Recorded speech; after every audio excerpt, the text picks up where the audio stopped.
All right, solutions to week 5 worksheet, page 1. First problem, we got to find the derivative of log base 2 of x sine of x. So what's going on here is we've got a chain rule. Outside function is log base 2. Inside function is x sine of x. This inside function, to find its derivative, we'll have to use the product rule because we got a function times another function. The other piece of info that you need to know is that the log base 2 of x, using these formulas over here, is 1 over x natural log of 2.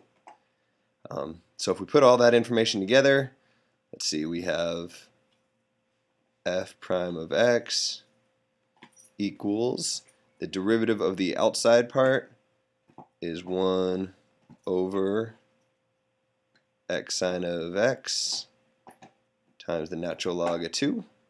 All this is down on the bottom. That's just following this formula here. But then we're not done. We still have to take the derivative of the inside part, this x sine of x. So we want to multiply this by derivative of x is 1 sine of x plus, leave the x alone, and the derivative of sine is cosine. So the final answer looks something like this. You can make it all one fraction if you prefer. So moving on to number 2, we got another chain rule here. Outside function log base 2 of x, inside function log base 3 of x. So that'll be a little bit weird, but we could handle it. It's using this rule twice. We got f prime of x equals derivative of the outside function is 1 divided by log base 3 of x times the natural log of 2. But then we're not done. We still have to take the derivative of the inside part. 1 divided by x natural log of 3. It's using this formula again up here. So if we want to put that stuff all together, make it a little bit prettier, we got 1 divided by, maybe we'll do natural log of 2 times natural log of 3 times, what do we got left? X log base 3 of x. The order that you write these things on the bottom aren't really that important.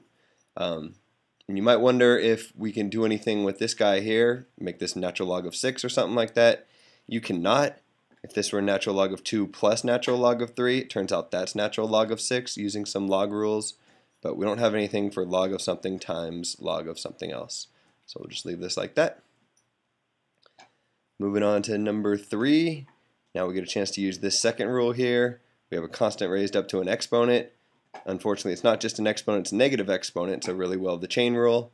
Outside function is 3 to the x, inside function is negative x. So our derivative is 3 to the negative x times natural log of 3. But then we're not quite done yet. We still have to take the derivative of negative x, which is negative 1. So maybe a better way to write this is negative natural log of 3 times 3 to the negative x. And finally, this guy, we're going to use both the rules. I guess we have 3 chain rules going on here. Or I guess at least 2 chain rules and maybe a product rule at the end here. But we'll see as we start to unpeel it. The outermost function is 2 to the x. So 2 to anything is 2 to log base 3 of x e to the x times natural log of 2. You treat it a lot like you treat e to the anything, except you got to add this natural log of 2 at the end. And that's taking care of this 2 right here. So we still need to multiply this by the derivative of all this stuff, log base 3 of x e to the x. See, the derivative of log base 3 x e to the x is 1 over x e to the x natural log of 3. And still not done. This whole mess is times the derivative of x e to the x. See, on there we need to use a product rule. Derivative of x is 1 e to the x plus x times the derivative of e to the x, which is just e to the x. So you get this huge mess. I guess you could simplify it a little bit, or at least write it all in one big fraction, but I don't know that it's any prettier. Maybe I'll just leave it like this rather than rewriting everything. Moving on to the implicit differentiation problems. We want to find dy dx. This right here I often refer to just as y prime in these equations. So let's see, basically what we got to do here is take the derivative of both sides. The derivative of 4 to the xy is 4 to the xy natural log of 4. But then you're not done yet. We have a chain rule going on. The outside function is 4 to the x. The inside function is this x times y. So we've taken care of the outside. Take care of the inside. Derivative of x is 1 times y plus xy prime. And all this is just to take care of the left-hand side. Taking care of the right-hand side. Natural log of 4 is just a constant, so we leave it alone. Derivative of y is y prime. So we got y prime times the natural log of 4. And now what we want to do is solve this mess for y prime. Maybe the first thing you notice is that we got a natural log of 4 over here and a natural log of 4 over here. So we can cancel those guys out, divide both sides by natural log of 4. Now we want to get all the y primes on one side. This y prime is kind of hidden inside a parenthesis. So maybe we multiply this 4 to the x times y, distribute that through these parentheses so that we can move the y prime over. So what that gives us is 4 to the xy times y plus 4 to the xy times xy prime equals y prime.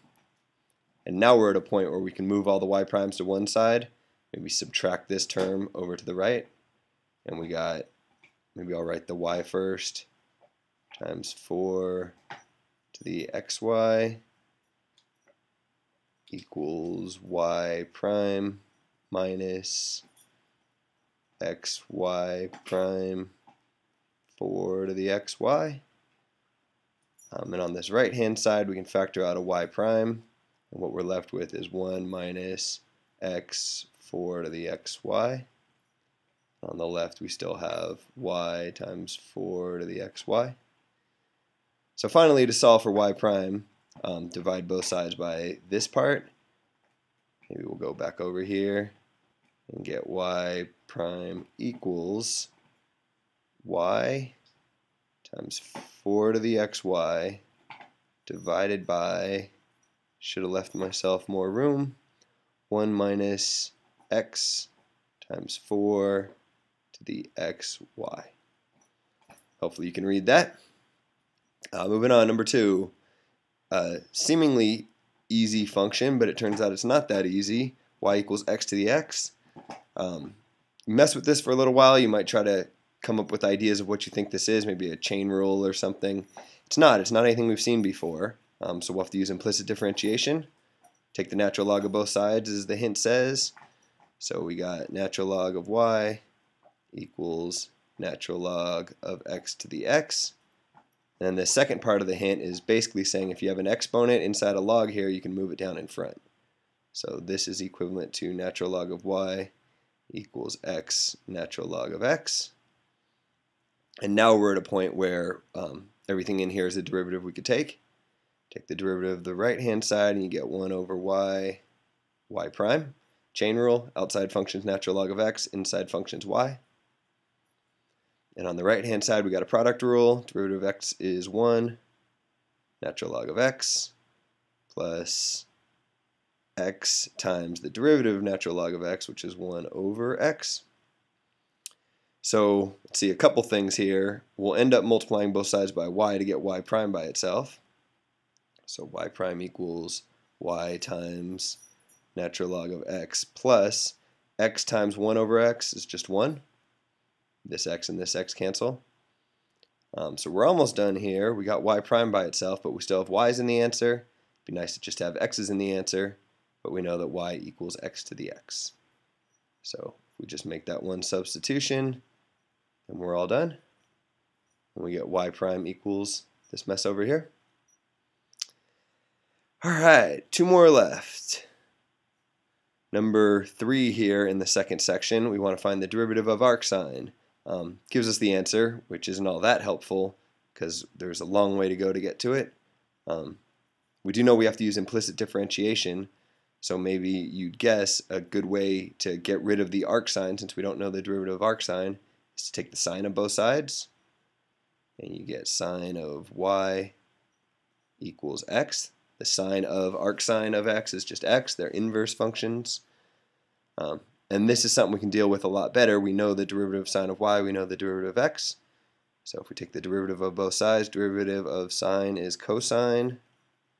But careful, we're not done. This is chain rule. Outside function is sine of x, inside function is y. So we get cosine of y times y prime equals 1. So y prime equals 1 divided by cosine of y. You might, well, I guess one thing you could do is say, okay, y is just equal to arcsine of x, so this is the same as just saying cosine of arcsine of x. And this is correct, but it isn't an answer you'll see in any books or anything. This is the answer you'll see in books. The way to get from this to this, it's really more of a Math 112 question, but it's kind of interesting. Maybe it's worth seeing.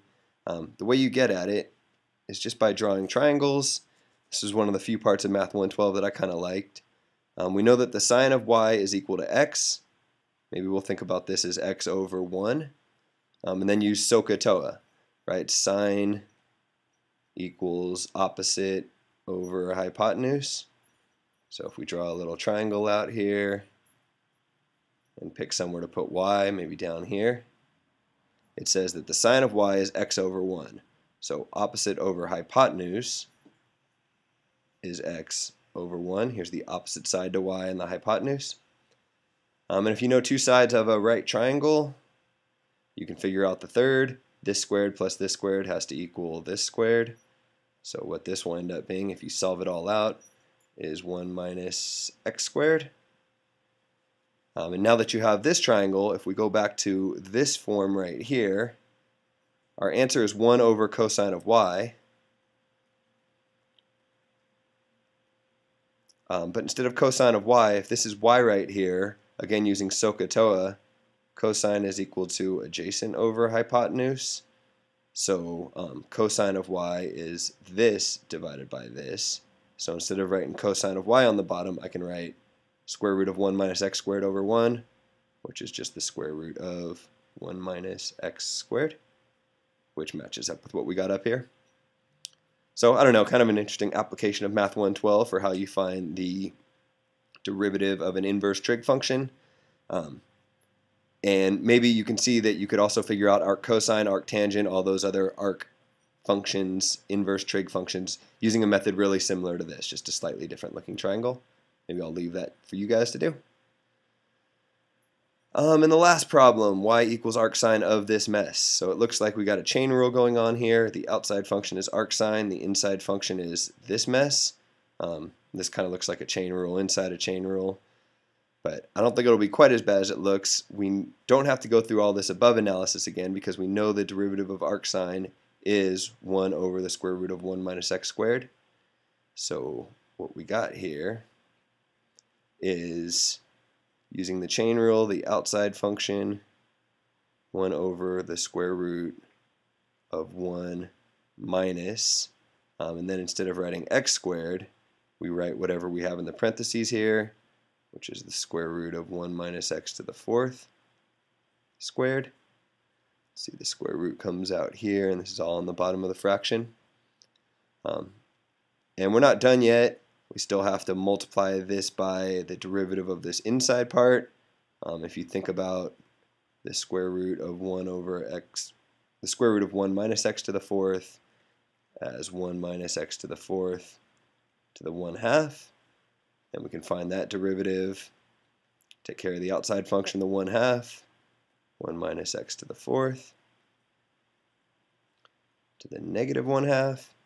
And we're almost done. Now we just have one last layer to peel off. It's this inside part, 1 minus x to the 4th. That derivative is negative 4x cubed. So this huge mess is our final answer. I think it simplifies a little bit. Here we got a square root and a squared, so those will cancel out, and we'll have 1 minus 1 minus x to the fourth.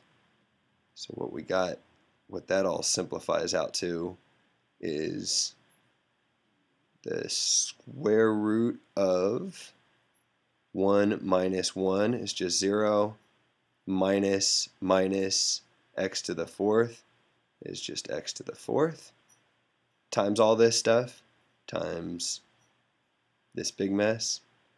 And we can simplify that one more time. The square root of x to the fourth is 1 over x squared. So we could say maybe this is x to the negative 2 over here. This is 1 over x squared, which is x to the negative 2, times the rest of the stuff. 1/2, 1 minus x to the fourth, to the negative 1/2, negative 4x cubed. Yeah, you could simplify a little bit more, pull this negative out in front. Constants usually go out in front. Get rid of negative exponents if you want by putting them on the bottom of a fraction. But really, something this messy I wouldn't have you simplify. I'd say this is good enough since it's equivalent to the answer. So maybe that's a good place to stop this video, and we'll have a part 2 taking care of the word problems.